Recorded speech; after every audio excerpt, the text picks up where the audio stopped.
Tribuners, bertemu lagi di Mom and Kids Tribun Pekanbaru. Masih bersama saya, Sesri Engla Sespita. Hari ini kita akan membahas tentang serba-serbi perawatan kecantikan pada wanita. Bersama saya hari ini sudah hadir Dr. Silvi dari Flower Beauty Clinic.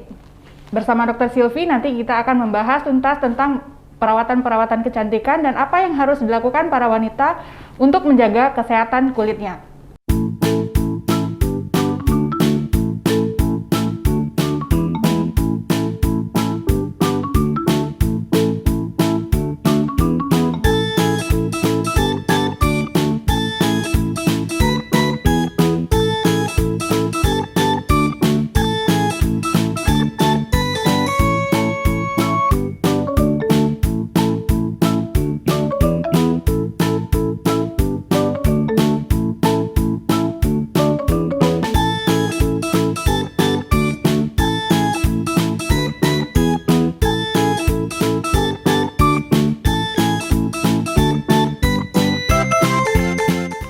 Selamat datang nih Dr. Silvi di studio Mom and Kids Tribun Pekanbaru.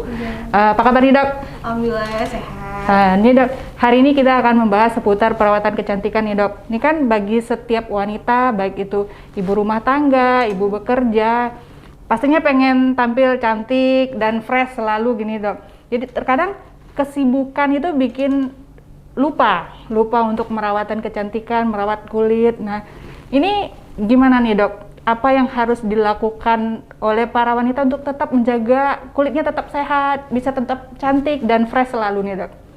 Oh baik, jadi kalau misalnya untuk yang ibu-ibu muda atau semua perempuan sih sebenarnya membutuhkan perawatan dari sebelum usia, pokoknya tergolong remaja ke atas itu sangat penting. Jadi perawatan ini sesuatu yang bisa dilakukan di klinik ataupun di rumah. Jadi ini sangat penting untuk memelihara fungsi, menjaga penampilan dan keremajaan kulit kita. Jadi kalau misalnya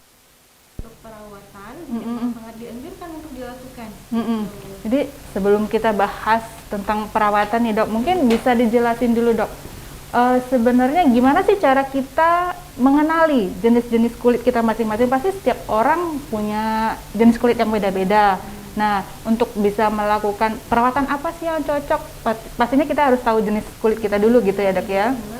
Nah itu gimana cara kita mengenali jenis kulit kita dok? Jadi untuk mengenai jenis kulit kita nih, sebenarnya jenis kulit kita tuh yang pertama ada golongannya kulit normal. Nah, kulit normal sih dikatakan normal seperti apa? Jadi kulit normal itu dia tidak berminyak, tidak terlalu berminyak dan tidak terlalu kering. Jadi itu dia tampak seperti cerah dan lembab. Tapi bukan yang berlebih. Nah, habis itu wajah tidak terlihat kusam, jadi lebih fresh. Itu kulit normal. Kalau kulit normal biasanya jarang sih disertai dengan keluhan-keluhan gitu. Nah, yang kedua ada tipe kulit berminyak. Nah, kulit berminyak ini, yang kedua ini itu adalah tipe kulit yang kelenjar minyaknya itu berlebihan memproduksi sebum atau kelenjar minyak. Jadi terlihatnya seperti kulitnya agak mengkilap dan biasanya disertai dengan pori-pori agak membesar. Karena kelenjar minyak itu lebih aktif untuk mengeluarkan sebum atau minyak tadi. Jadi pori-pori wajahnya lebih tampak besar. Gitu.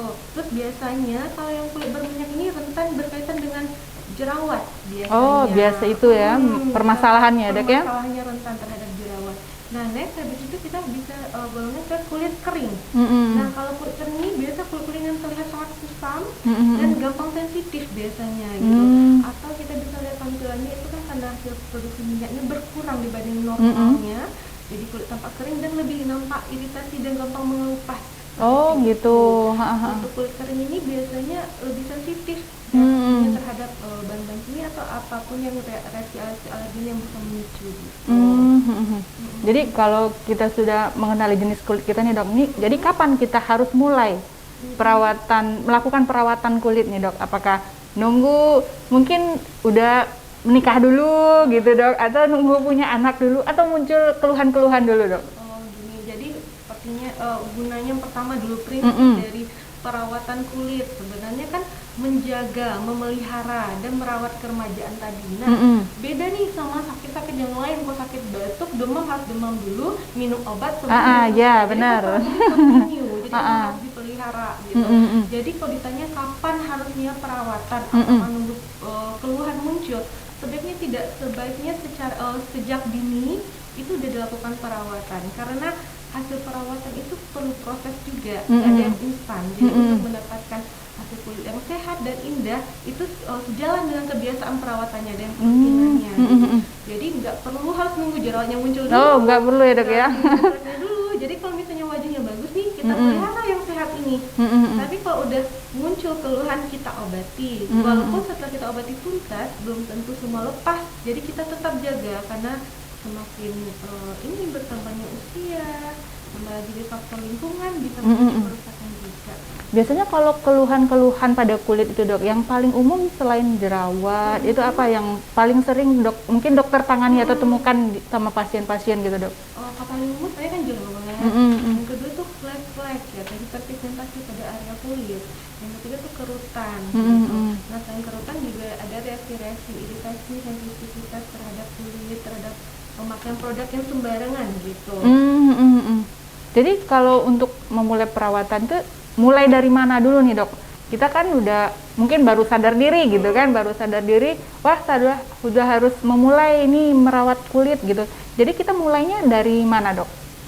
Udah harus sadar ini udah mulai butuh gitu. Itu yang tadi saya bilang, sebenarnya nggak ada sih parameter yang sampai titik ini kita harus butuh. Sebenarnya kan secara diri walaupun sehat, walaupun bagus, bersih, cerah, itu emang harus dijaga. Dijaga ya dok ya? Karena kulitnya sensitif. Nah, dia pelindungan pertama dari semua organ tubuh kita yang terluar nih. Jadi kalau ada mikroorganisme, paparan radiasi, sinar matahari kan cepat merusak. Jadi nggak ada sih parameter yang khusus, pokoknya udah sampai sini harus, enggak.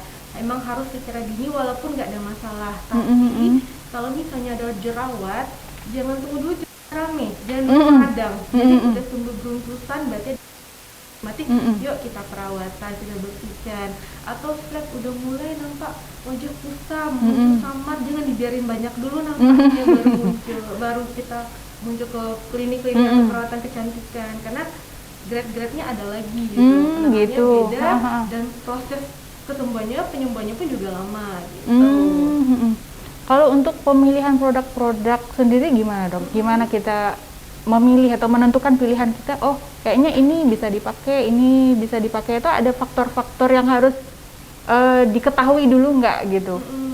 Yang tadi contoh kita tahu jenis kulit kita. Jadi kalau kulit berminyak, kita pakai produk nih. Ini produk ini istilahnya kalau produk tentang skincare yang diberikan dokter kecantikan itu mereka udah melihat, dokternya udah melihat jenis kulit dan diberikan sesuai.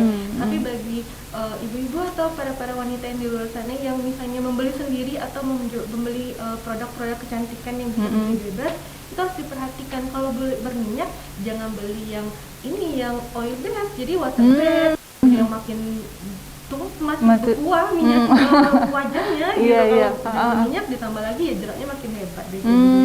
Nah, atau kalau misalnya kulitnya kering, jangan beri perawat atau produk-produk yang memicu kulitnya lebih kering lagi gitu. Berikanlah pelembab yang tinggi gitu. Oh, jadi itu intinya kita harus mengenali jenis kulit kita dulu ya dok ya. Kalau secara kasat aja cara mengetahuinya seperti itu dari tampilannya gitu. Karena kalau kulitnya yang berminyak kan gampang, kan nampak tuh menkilatnya. Kelihatan ya. Nah, kalau glowing beda sama berminyak. Nah itu apa lagi dok? Kita tempelin terasa minyaknya. Kalau glowing mau kita giniin tangan nggak ada minyak. Oh gitu ya, emang beda. Kadang kelihatan berminyak malah dibilang glowing. Ternyata beda ya dok ya. Gitu. Terus kalau misalnya kulit kering itu kasar, teksturnya lebih kasar. Terus juga produk-produk yang perlu diperhatikan, kita harus lihat ini produknya apa, misalnya produk-produk kecantikan yang di luar ya, kayak misalnya bebas gitu, berarti kan ini kandungannya kan bisa dibaca, terus bisa dilihat ada alkoholnya enggak, kalau kulit kering nggak boleh gitu. Oh terus gitu. Ada parfumnya, kadang ada kandungan ingredientnya, ada parfum itu. Habis itu dia juga ada BPOM-nya enggak di situ gitu. Karena kan semua yang udah terlegal, istilahnya udah tersertifikasi itu udah aman kalau BPOM udah ada labelnya gitu. Tapi kalau belum ada BPOM sih menurut saya nggak usah dicoba-coba. Jadi emang harus tahu dulu ya dok ya, bener. jenis kulit kita apa, terus kandungan-kandungan produk apa, kandungan dari produk yang akan kita pakai gitu ya dok. Nah dok, nih kalau untuk ibu hamil dan menyusui ini gimana nih dok? Katanya kalau ibu hamil nggak bisa nih perawatan, nggak bisa pakai skincare. Nah itu gimana dok? Bener nggak sih kayak gitu? Atau emang hamil dan menyusui emang harus bebas dari semua perawatan?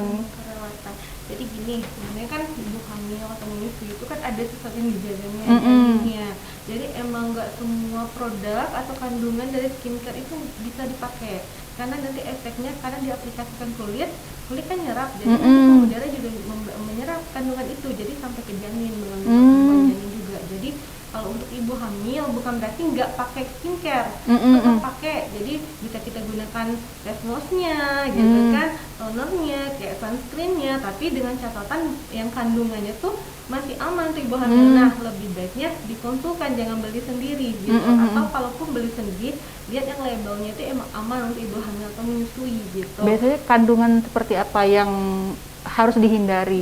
Kalau misalnya harus dihindari sih banyak, ada contohnya, ada salah satu ya, kayak retinoid itu nggak boleh gitu.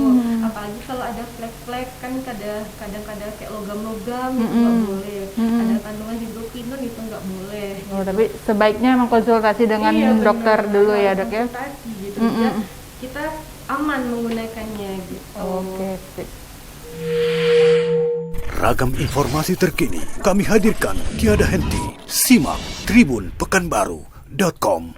Oke nih Dok, tadi kita udah bahas nih Dok seputar jenis kulit nih Dok. Nih kalau untuk melakukan perawatan sendiri nih Dok, nih bagusnya berapa kali kita harus melakukan perawatan rutin ke klinik atau konsultasi ke dokter gitu? Jadi kalau untuk melakukan perawatan, kalau misalnya melakukan perawatan atau treatment ke klinik itu dianjurkan tuh 1 kali sebulan.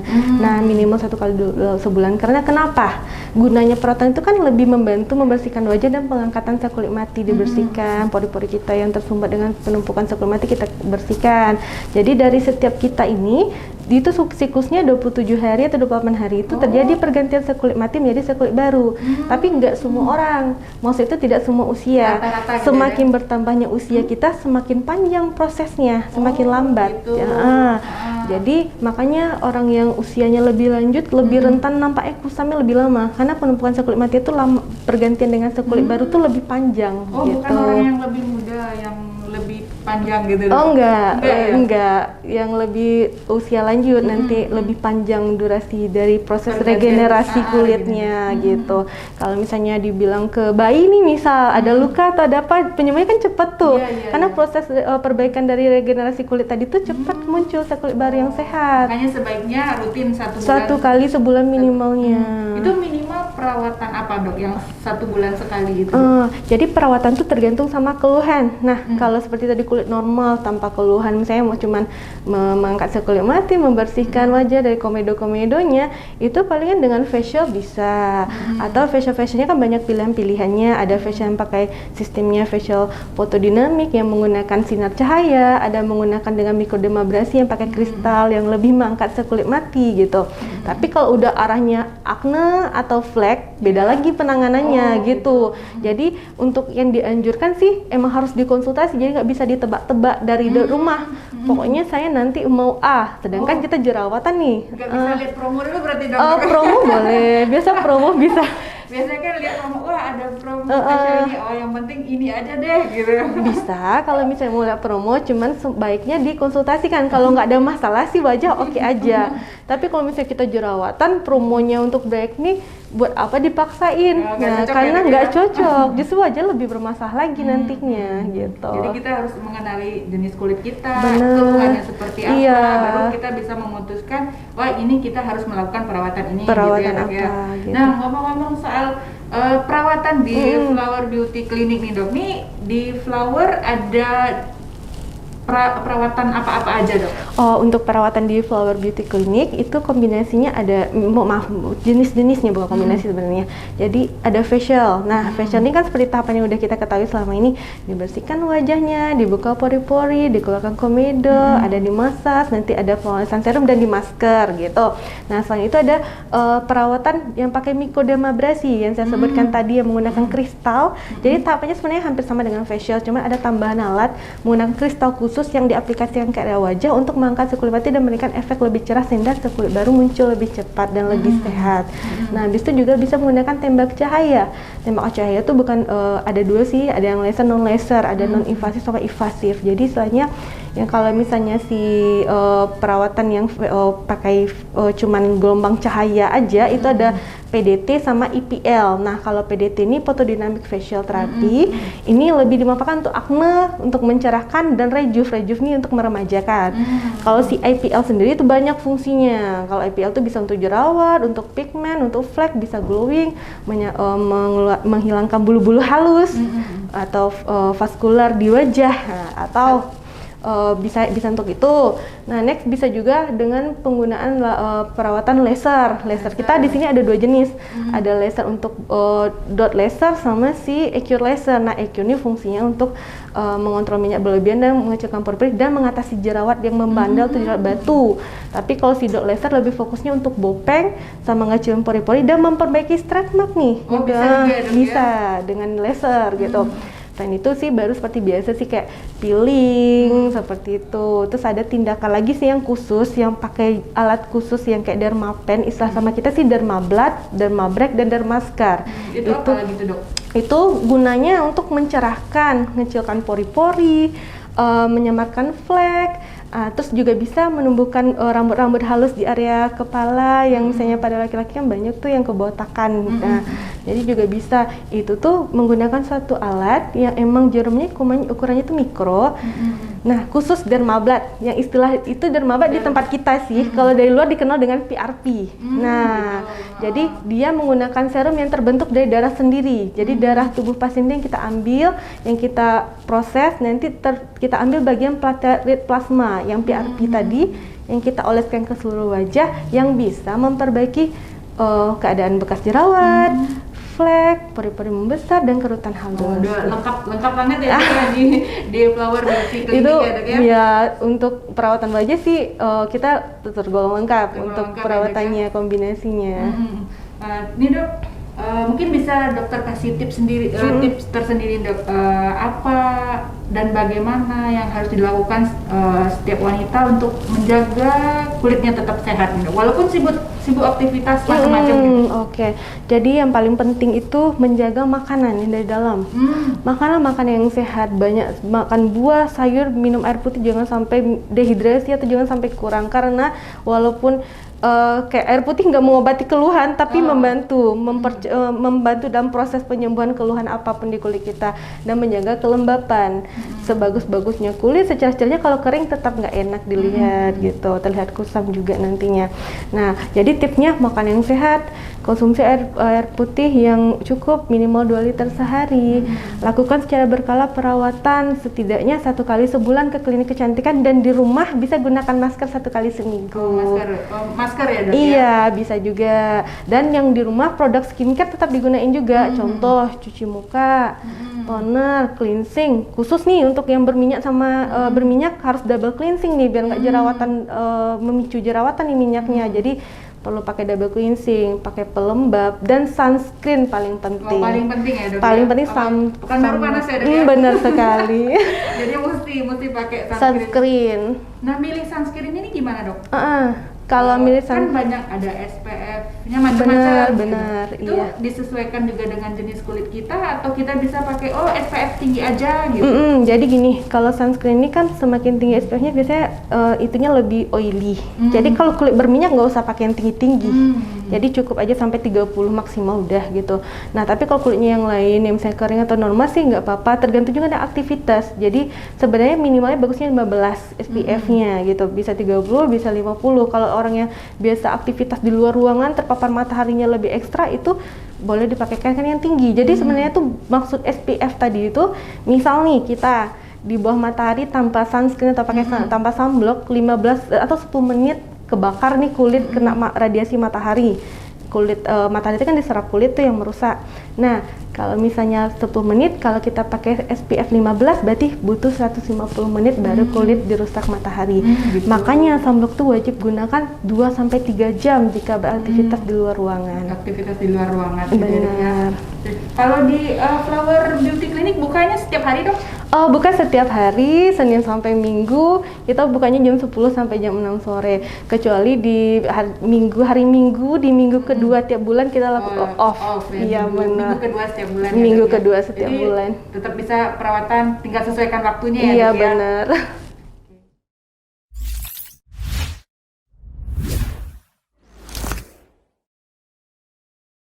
Oke Tribuners, begitu bincang-bincang kita dengan Dr. Silvi dari Flower Beauty Clinic Pekanbaru. Jadi untuk merawat kecantikan nih jangan tunggu dulu ada keluhan ya dok ya. Jadi dirawat sedini mungkin, baik itu di rumah dan perawatan rutin di klinik kecantikan. Nah kalau Flower Beauty Clinic buka setiap hari ya dok ya? Iya, buka setiap hari. Jadi Flower Beauty Clinic ini bukanya Senin sampai Minggu jam 10 sampai jam 6 sore. Jadi khususnya untuk minggu kedua di tiap bulannya kita off gitu.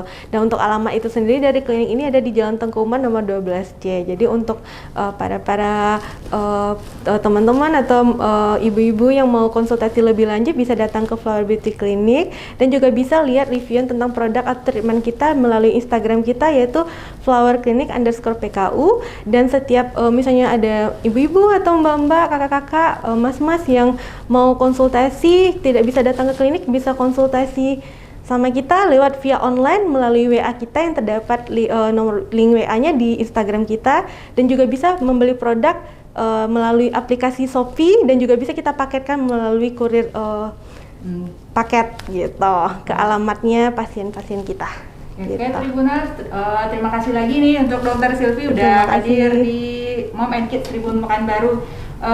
Jangan lupa saksikan Tribun Pekanbaru News Update setiap pukul 5. Follow juga Instagram Tribun Pekanbaru, Facebook Tribun Pekanbaru, dan juga YouTube channel Tribun Pekanbaru. Saya Sesri Engla Sespita pamit. Assalamualaikum warahmatullahi wabarakatuh.